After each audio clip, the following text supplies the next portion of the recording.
So Season 4 for Modern Warfare 3 and Warzone is here, and with it we've got a handful of changes that are definitely worth noting, from weapon balancing to new features and additions that weren't too talked about in the roadmap and the full reveal last week. So we're jumping into all of it today. As we go along, drop your thoughts, drop a like if you enjoy the video or you find it at all insightful, and if you're new to the channel, make sure you subscribe so you don't miss a single thing regarding all things Modern Warfare 3, Black Ops 6, and of course other stuff like X-Defiant content here on the channel as well. But for now, let's get into it. So we're not going to really go into the top level things like the content offering. We already know, and we've already discussed what weapons, maps, modes, and so on are coming, so we're going to be taking a look at a deeper level here for this. Firstly, on the multiplayer side of things, we had a few smaller changes. Firstly, where weapon mastery and unlock challenges can now be added to the track challenges feature, so that's something cool and definitely nice. Another thing that was changed on a fundamental level was the footstep audio was actually decreased in Modern Warfare 3 multiplayer. They gave a reasoning though, where it said, last season we made several adjustments to perks to distribute usage in the boots category more evenly. Despite these changes, the pick rate of the covert sneakers remains far ahead of other boots. In today's update, our design and audio teams have decreased the volume of all footstep types, walk, sprint, and tack sprint, to encourage more diverse usage in the boots category of perks. So for that, I understand it. I don't know that it's necessarily a change that I'm too personally fond of, but that's also said without jumping in and playing Season 4 just yet. So I'll reserve that judgment until I have a bit of playtime here on hand. But anyways, we also saw some adjustments to streaks in a whole host of them here, where we had a buff to the precision airstrike, a buff to the cruise missile, a buff to the SAE, actually removing the stun effect as well, making it more beneficial to the player calling it in. And while I hated the fact that I was basically just locked in place knowing I was gonna die, I could at least accept my fate. Now it's kind of a surprise like every other kill streak. There was a massive nerf to the remote turret, making it not only more expensive, but also way easier to take out. 3 melees instead of 12 is a wild change. Like, I don't mind because I can't stand them, but that's a huge difference. It also fixed and improved the detection of the EMP from the Stormender. Not a buff or a nerf, just fixing an issue present with that. The Wheelson was nerfed in score, costs 1 kill or 125 score more. The Overwatch Helo was nerfed, it's more expensive and now does less damage. The emergency airdrop was buffed, just making it cheaper. The carpet bomb was buffed, making it cheaper and doing more damage while also coming in faster. The VTOL was nerfed, making it more expensive and dealing less damage. The gunship was nerfed, making it more expensive. The chopper gunner was nerfed, making it more expensive and dealing less damage. And the EMP was buffed to be 1 kill cheaper, and they also fixed an issue where there was the visual effect doubling up if you died during the detonation. Then the swarm, the final streak present here, that was just fixing a few bugs. But that's some stuff before we get to the weapon adjustments here to close out the multiplayer changes and stuff fundamentally, but interesting that they changed that whole host of streaks. Now, as for your weapon tuning, a lot of the stuff you're going to see also reciprocated in Warzone, but it's not going to be one-to-one. Like, these changes aren't exactly what we see across the board in Warzone, and Warzone's going to have more adjustments to weapons here as opposed to just what we see in Modern Warfare 3. But anyways, for the assault rifles, the BP-50 on paper kind of got gutted here with this. We saw a decrease across the board for movement speed, tack sprint, sprint speed, and the Jack Revenger kit. So that one is one that just is red across the board. The MCW actually got an increase to the head damage multiplier, buffing it slightly. The SMGs, the FGX Horus, ended up getting a handful of different buffs here. The Ram 9 and AMR 9 both got buffs. The Rival 9 got a little bit of a buff in regards to just the base properties, but the Jack Headhunter Carbine ended up getting a mixture of buffs and nerfs. The HRM 9, Striker 9, Striker, and WSP 9 all saw buffs to that maximum damage range and near to medium damage ranges as well. So buffs across the board almost to the SMG category.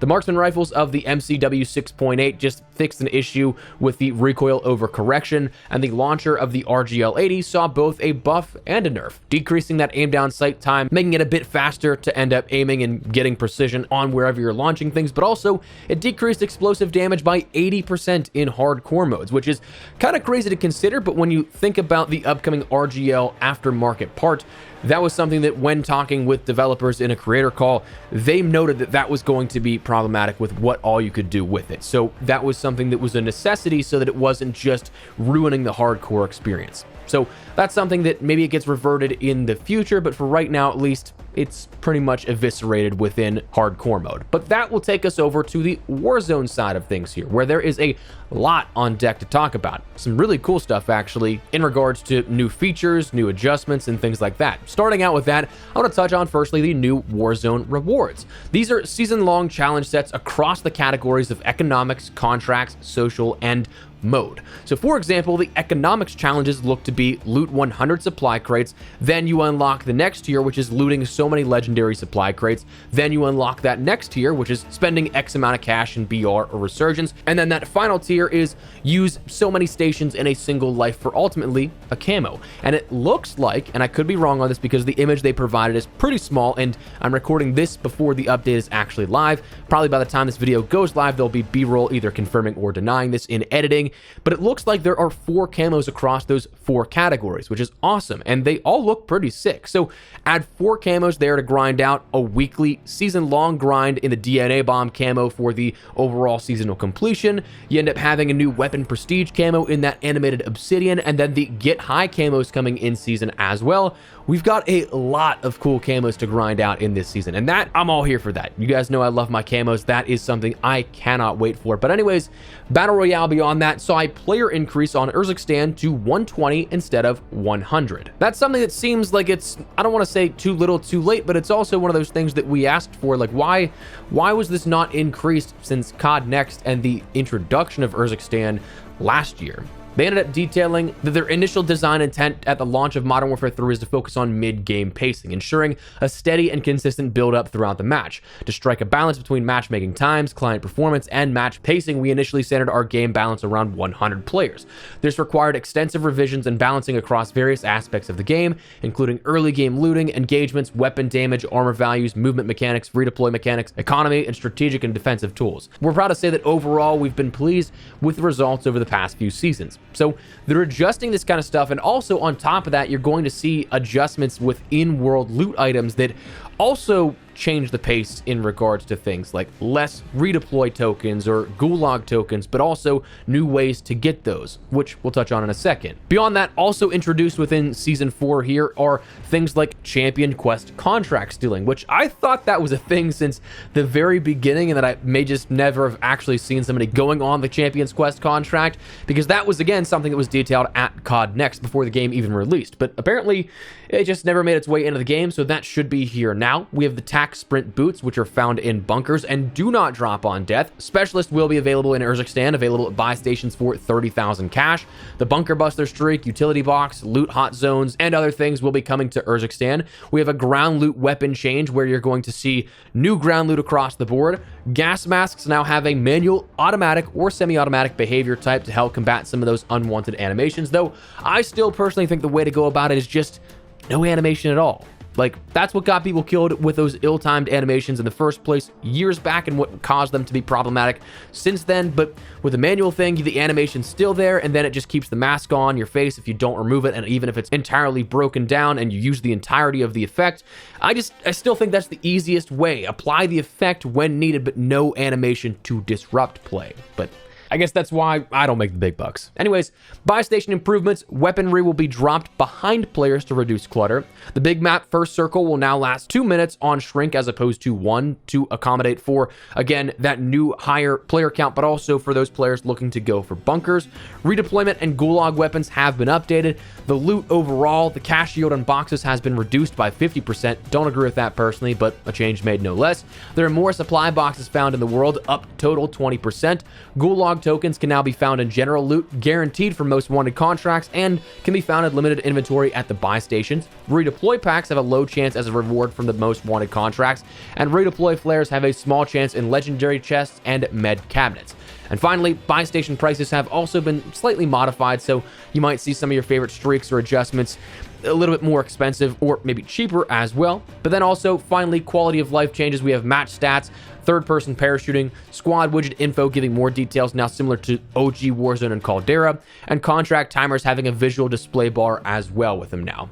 And then the final things in regards to Warzone changes is that of weapon tuning, which again is not exactly one-to-one with Modern Warfare 3, but there are a lot of crossover here. So firstly, with the assault rifles, the BP-50 again got across the board nerfed nerfed in basically every aspect that is listed here at this. The Ball 27 ended up getting a buff, as did the Holger, SVA, MCW, and MTZ 556. Now, honestly, I'm pretty surprised because we got a decent bit of love to Modern Warfare 2 weapons as well. The ISO Hemlock, Chimera, and Kastov 762 all ended up getting buffs as well.